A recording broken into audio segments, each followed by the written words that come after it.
Karibu, welcome to the world of Swahili. Hey there, language adventurers, Trevor Noah here. Ready for a wild ride? Buckle up. We're about to dive into the wonderful world of Swahili. It's not just a language, it's a ticket to a whole new universe of culture, people, and yes, animals. Why Swahili, you ask? Well, it's spoken by over 100 million people across East Africa. That's a lot of potential new friends, folks. Imagine the connections you can make. But here's the kicker. Swahili isn't just useful, it's fun. It's got a rhythm that'll make your tongue dance. Ever wanted to say hippopotamus in a way that doesn't tie your tongue in knots? Swahili's got you covered. Plus, imagine impressing your friends at the zoo. Oh, that's not just any elephant, that's a tembo. Now I know what you're thinking.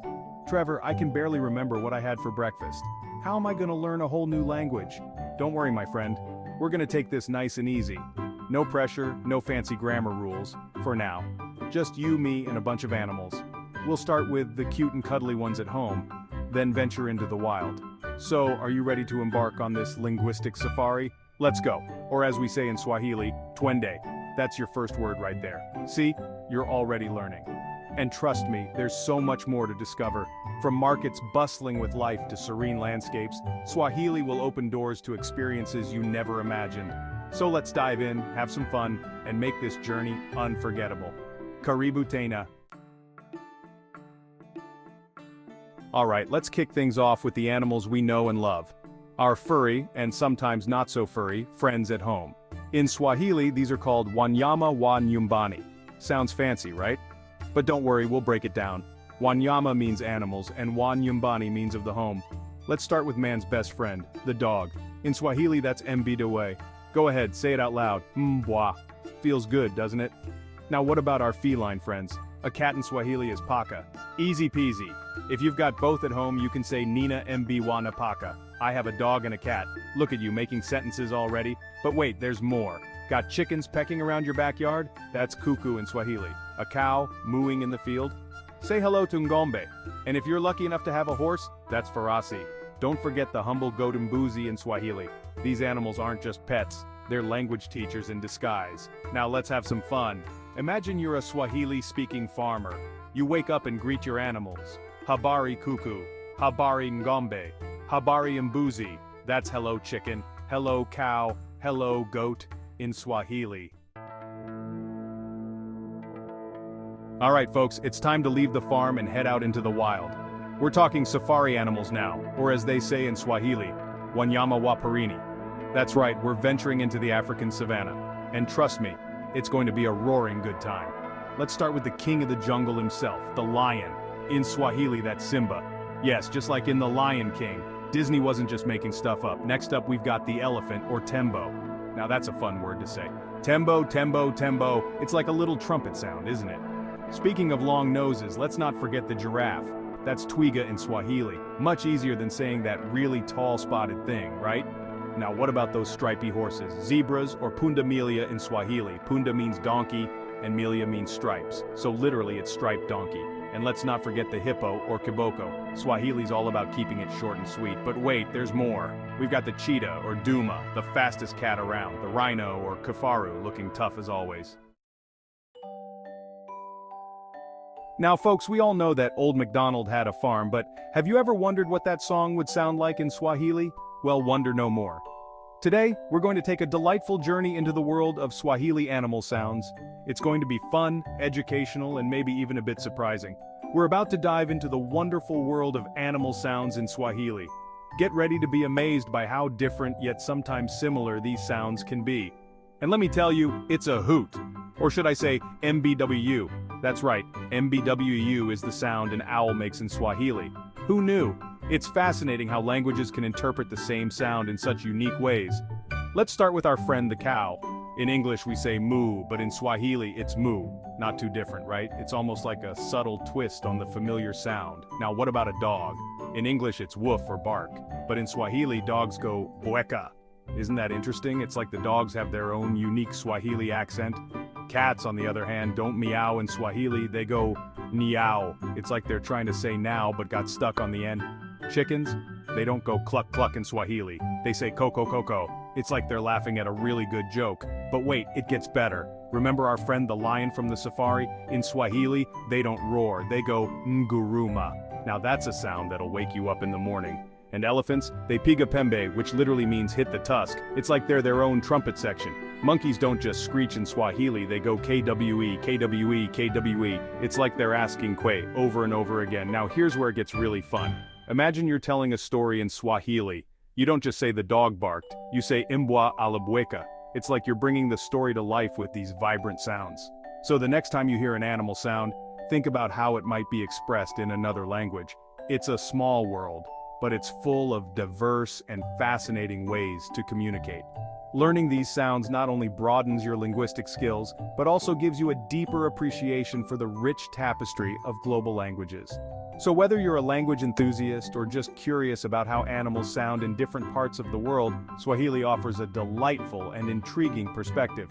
Keep exploring, keep learning, and who knows, maybe you'll find yourself speaking to animals in Swahili one day. It's like they're trying to say now but got stuck on the end chickens. They don't go cluck cluck in Swahili, they say coco coco. It's like they're laughing at a really good joke. It's like they're laughing at a really good joke. But wait, it gets better. But wait, it gets better. Remember our friend the lion from the safari? In Swahili, they don't roar, they go inguruma. Now that's a sound that'll wake you up in the morning. And elephants, they piga pembe, which literally means hit the tusk. It's like they're their own trumpet section. Monkeys don't just screech in Swahili, they go KWE, KWE, KWE. It's like they're asking K over and over again. Now here's where it gets really fun. Imagine you're telling a story in Swahili. You don't just say the dog barked, you say mbwa alibweka. Section 5, count your animals' numbers and plurals. Alright, number crunchers, it's time to get counting. But we're not just counting any old thing, we're counting animals in Swahili. And let me tell you, it's more fun than a barrel of Nyani. That's monkeys to you and me. So let's start with the basics. 1 is moja, 2 is mbili, 3 is tatu. Easy peasy, right? Now let's put those numbers to work. Let's say you've got 1 dog. In Swahili, you'd say mbiwa moja. But what if you've got 2 dogs? Well, here's where it gets interesting. You don't just say mbidawa mbili. Oh no, that would be too simple. In Swahili, you say mbiwa wawili. The wa prefix is used for animate objects like animals and people. So 3 dogs would be mbwa watatu. It's like the dogs are so special they get their own counting words. But wait, there's more. Remember our friend the elephant, Tembo? 1 elephant is Tembo moja. 2 elephants, Tembo wawili. 3, you guessed it, Tembo watatu. See the pattern? Now let's throw a curveball. What about 10 elephants? That would be Tembo kumi. The wa prefix only goes up to 5. After that, it's back to regular numbers. It's like the elephants decided 5 was enough special treatment. Section 6, describing our animal friends' adjectives in Swahili. Now that we've got our animal names down pat, let's spice things up a bit. After all, animals aren't just their species, right? They've got personality, they've got style, they've got adjectives. That's right, folks, we're diving into the colorful world of Swahili adjectives. Let's start with something simple. Big and small. In Swahili, big is kubwa and small is ndogo. So a big elephant would be tembo kubwa, while a small mouse would be panya ndogo. See how easy that is? You're practically a Swahili poet already. Now what if our elephant is not just big, but also gray? Well, gray in Swahili is kijivu. So now we have tembo kubwa kijivu. It's like painting with words. But wait, there's more. What if our animals are feeling a certain way? Happy, for instance. In Swahili, happy is furahi. So a happy dog would be mbidua mwenye furaha. Literally, it means dog with happiness. Isn't that beautiful? On the flip side, if our dog is sad, we'd say mbidawa mwenye huzuni. Huzuni means sadness. It's like we're not just describing animals, we're telling their whole life story. Section 7, animal body parts from head to tail. This is where we dive into the fascinating world of animal anatomy, all while learning some Swahili.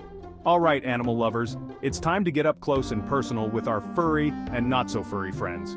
Whether you're a fan of the majestic lion or the tiny ant, there's something here for everyone. We're talking body parts in Swahili. Now before you get all squeamish, remember, this is all in the name of language learning. And trust me, it's going to be a lot more fun than you might think. And trust me, it's more fun than a monkey trying to scratch its ear with its foot. Speaking of which, have you ever seen a monkey do that? It's quite the sight. Let's start at the top, shall we? The head, or kichwa in Swahili. It's the command center of the body. housing the brain and all the sensory organs. Every animal's got one, well, most of them anyway. From the tiniest insect to the largest mammal, the head is crucial. Then we've got macho for eyes, pua for nose, and mdomo for mouth. These are the features that help animals interact with their environment. Put them all together and what do you get? A face full of Swahili vocabulary. Now let's move down to the neck or shingo. It's the bridge between the head and the rest of the body. Fun fact, a giraffe's neck in Swahili is shingo la twiga. This long neck allows giraffes to reach high leaves and spot predators from a distance.